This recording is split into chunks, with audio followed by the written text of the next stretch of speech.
Margaret Nduta mwenye umri wa miaka 37 anatarajiwa kunyongwa leo nchini Vietnam baada ya kupatikana na hatia ya kusafirisha dawa za kulevya.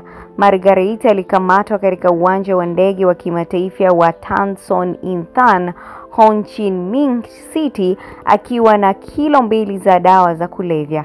Kwa mujibu wa utetezi wake mahakamani, Margaret alidai kuwa aliombwa na mwanaume mmoja nchini Kenya anayejulikana kwa jina la John kumsafirishia mzigo kwa makubaliano ya kulipwa dola 1,300 za Kimarekani ambazo ni sawa na shilingi bilioni 3,454,583 za Kitanzania.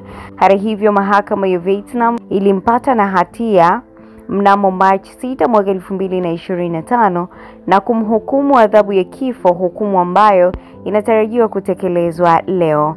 Tukio hili linazidi kuibua mijadala kuhusu adhabu kali kwa makosa ya madawa kulevya katika mataifa ya kusini mashariki mwa Asia, ambapo serikali inahakikisha kuwa yoyote anayepatikana na hatia anakumbana na adhabu isiyo na msamaha.